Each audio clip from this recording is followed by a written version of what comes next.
Hello, ladies and gentlemen, welcome back and let's continue. Today I would like to talk about a concept of having an active clock in an engine, and by that I mean a device that creates block updates even when the engine is stopped and it is not running. And I'll talk about the pros and cons of using these active engines. Well, what is the problem with normal passive flying machines? I'm glad you ask. It's because they tend to get stuck a lot, and I really mean a lot. First of all, when they encounter an obstacle and the obstacle disappears, the engine just sits there doing nothing. And if you are lucky, it requires an update, and if you are unlucky, you need to rebuild the whole thing again. But second of all, and this is also my main point, is that these engines can also stop working when you just reload them.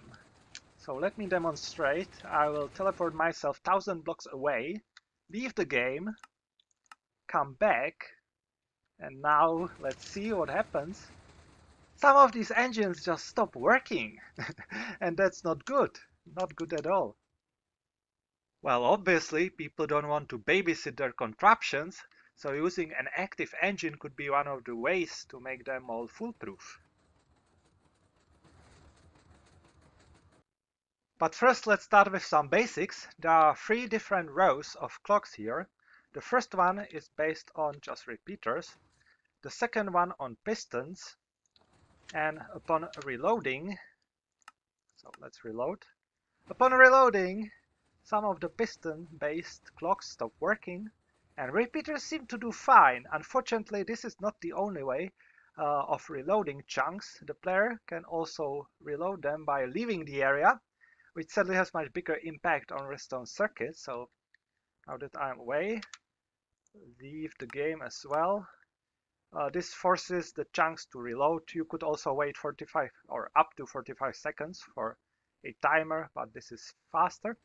And now you can see that some of these repeater clocks stop working as well. And of course, there are redstone circuits that can handle reloading fine. This was just to show you that you should be careful how you test them.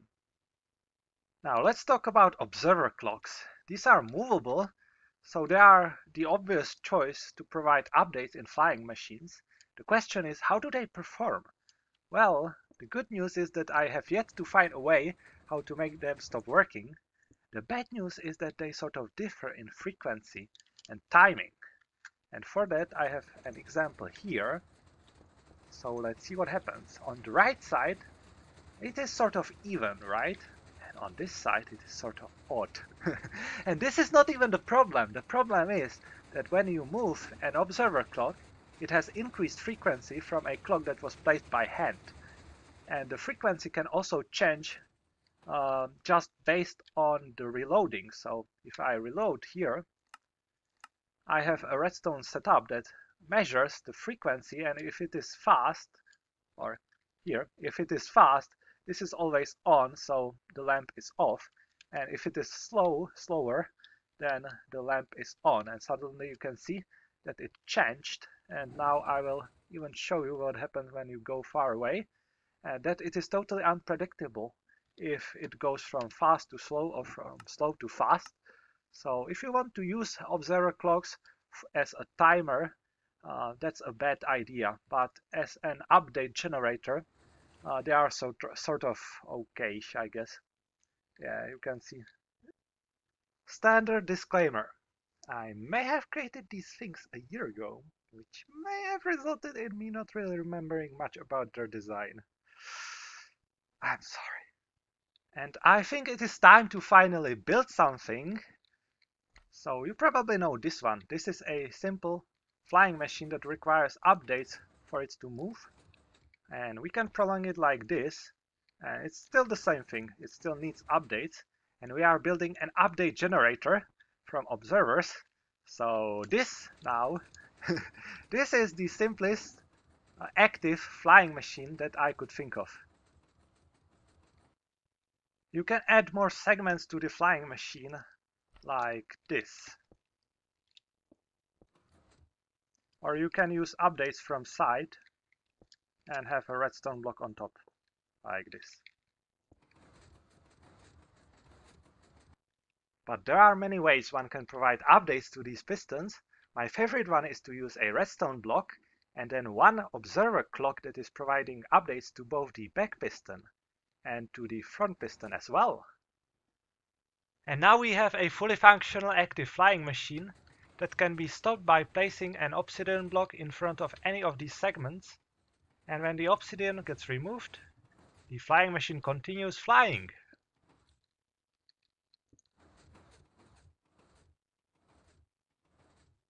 And the next step is of course making this bi-directional. And it is actually pretty easy because the direction in which it goes depends only on the stickiness of a piston. So we can bring another set of pistons with the flying machine.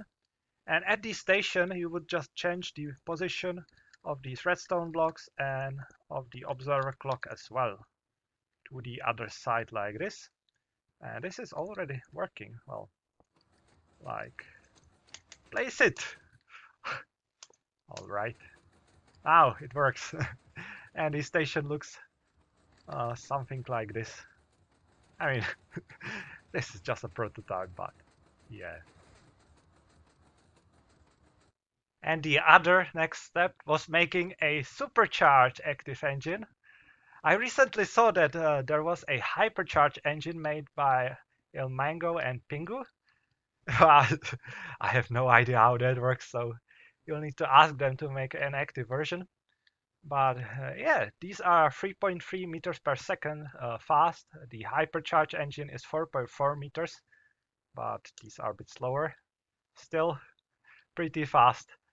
And I'll show you a tutorial for these ugly ones because I have no longer any idea how those work. Anyway, let's build one of these things, and I'm actually recording this sometime later, and I've decided that I'll show you two different designs because this one is simpler to understand but also a bit less reliable than the second design, but that one is quite technical. So let's start with this one and then we can proceed to the next one. So place a piston that is facing in the direction you want it to go, then another piston, a slime block structure like this, then another slime block structure, this time like this, then normal piston here, sticky piston on top, and slime blocks like that, then a redstone block here, here and here, then observer clocks, first one is here, second one goes here, and the last one is on top right here, but don't place this one because that will activate it.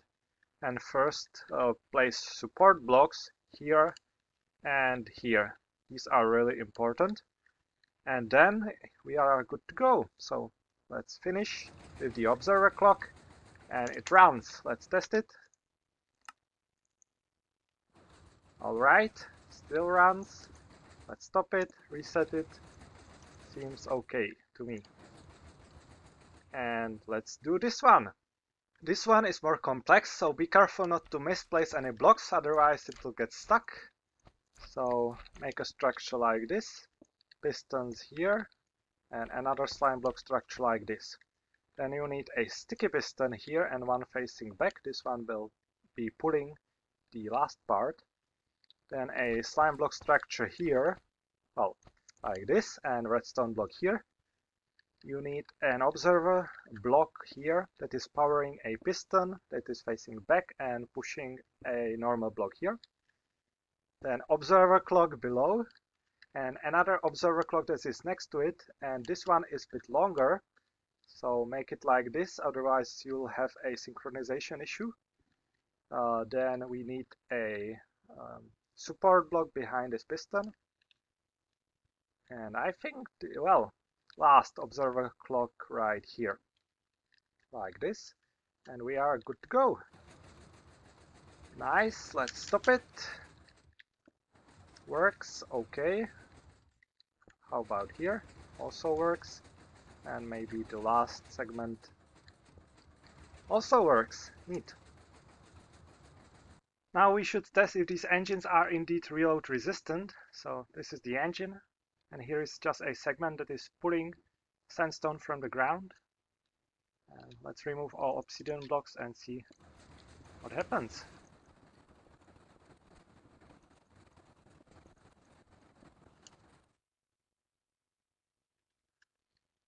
Alright, let's reload on top of them. Still going. Now let's fly away and see what happens then. Whee.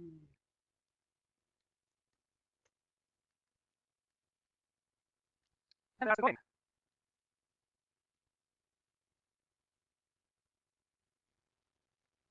If I was testing these for real, I would repeat this test at least 20 times before I would say, okay, they seem to be good. Because you can encounter some errors, and I'll show you what I mean by that. So this is the first error that can happen. I'm not sure if you see what's wrong here, but there should be a slime block right here in the space. So Minecraft is like, you don't need this slime block, right? And I'm like, actually I do need a slime block there. Thank you very much. The second problem that you can encounter is just a missing chunk. Or better say, what was in the chunk was not really saved. So here is half of the ship. And then here is an engine that actually was still going, but then stopped here for some reason. Nice. But this is my favorite problem. Minecraft can decide to duplicate part of your machine. I'm not sure if you see this, but it used to end here, the flying machine. This is the engine. Then there is the part that is pulling sandstone from ground. And somehow there is another part that was duplicated, and it is inside of one chunk, which seems to be strange. But yeah, this is the chunk border right here, and there was another flying machine right next to it, and the same problem happened here. So there is a way to duplicate stuff in chunks, and I would really like to know how to achieve this. And the last problem that you can encounter, and that is where these two flying machines differ, is a problem where a slime block structure slides past pistons. So for example, here the sticky piston used to be right here, but somehow it just happens that when you unload this thing, the sticky piston ends up right here because it's not supported from behind, and suddenly this cannot really recover. But the second flying machine, it can happen here as well. Fortunately, there is this piston right here that can recover the whole flying machine, as you can see. And that is why we are using support blocks behind all these pistons, because otherwise, if you would just have a piston like this, not really without any block behind, like that, then you would end up with a piston that would be here. And that's not really what you want. There are two bits of information that I forgot to mention. The first one is that all these errors are extremely rare. So when you are testing your own design, be really thorough, otherwise you might not really encounter these errors. And the second thing is that even with these flawless engines, pretty much, you should still try to not place them in between chunks in this direction, but inside of a chunk. So for example, right here I have a chunk border here. This is the chunk border, so the engine is next to it, and not like the chunk border going through the engine. That would be really bad, and it can sometimes mess up things. And the next item on my list is this active Tnt Missile. Of course, you need to imagine that all these redstone lamps represent TNT blocks. It runs rather slowly, but it gets the job done, and when it hits an obstacle, this block right here gets powered. So if it was TNT, it would blow up. And we can test that as well, right here. And I was also attempting to make supercharged version of an active Tnt Missile. Unfortunately, It is very hard to do because the engine may receive an update before the front part of the whole flying machine. So the engine rams into the front part and then it blows up. So there's definitely a lot of space for improvement even with this version, because this is very slow and also it doesn't contain that much TNT. But the nice thing is that you can just send this across the whole server and it will eventually get there. So, pretty nice. Pretty nice indeed. And this machine was at the beginning of it all. This is a manual tunnel boring machine, which sounds pretty useless, but it's not that bad. I mean, a bit gimmicky maybe. Anyway, if you want to build it, the only sticky piston is this one, and then this observer is facing back, and here is the observer clock that needs to be synchronized. So if it is not running, you unfortunately need to jump start it by updating this piston until it moves, and then it should be good to go. So let's go into the game mode 0 and try it out. So you go into this cockpit with a pickaxe and then you just mine all the blocks. You should start with the ceiling, because when there is a falling block, then it prevents it getting stuck in the engine. And you just do this. What the? And yeah, this is all. Not very useful, but you can mine obsidian as well. It prevents you from drowning in lava. And if you encounter a hostile mob, you can do this. And you should be safe. The first time I was testing this, I ran right into a cave, head on into a creeper, which was fun, so this is why this is here. And yeah.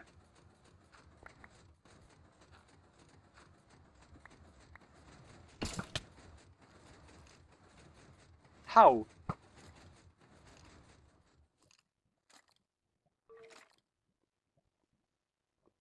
And just a reminder, you cannot really make a reload protected TNT duplicator, because a TNT duplicator requires an entity, which is this minecart, and when this hits an entity non-processing chunk, then the minecart just falls through, so it cannot really go there. But you can create something like this. This is not really advisable, as you can see from my memory usage, but this sort of forces all the chunks to load simultaneously. So there is a 5x5 area around the chunk that is in the middle, and if we start this, this should just go indefinitely. Unfortunately, it also causes a lot of errors, so it doesn't really do that well. I mean, I can demonstrate, and I don't know if we'll see, but usually it just ends up with a chunk missing or something like that, so not very useful machine, but certainly interesting. And how it works, it moves instantly with the whole flying machine. It moves by one block, so that forces all the chunks to load, and in the same game tick it moves with this TNT duplicator. And then there is another moving part that confirms that all these parts moved by one block, and when it's confirmed, it can again move by one block. Oh my. Oh yeah. And finally, I would love to see all that you can create using this concept of an active flying machine. So please, if you'll make a video, post a link in the comments. I'll try to make sure that it won't just end up in the spam filter or the spam folder. So yes, I've tried to make a comprehensive video about this and failed miserably. I mean, honestly, it was all over the place, but what can you do? So just to summarize, you can create a collision-resistant flying machine that resets when an obstacle gets removed. You can also create a reload-resistant flying machine that resets when it's reloaded. And you can combine them to make an active flying machine that just continues when it gets reloaded, and also when it hits an obstacle and the obstacle gets removed, the engine works again. So yes, thank you for watching and bye bye.